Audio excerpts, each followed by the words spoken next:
ఏ చెట్టుకు లేని ప్రత్యేక స్థానం ఒక్క పారిజాతం చెట్టుకు మాత్రమే ఉందని చెబుతారు.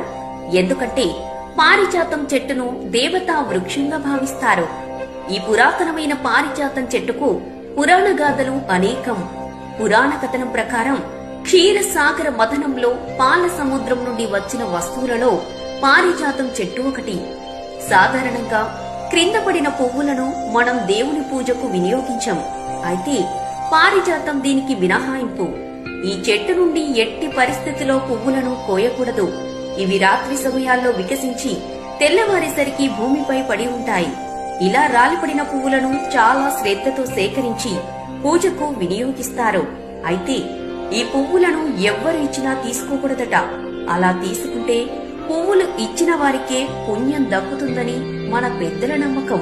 ఒక సందర్భంలో నారద మహర్షి పారిజాతం పువ్వులను శ్రీకృష్ణ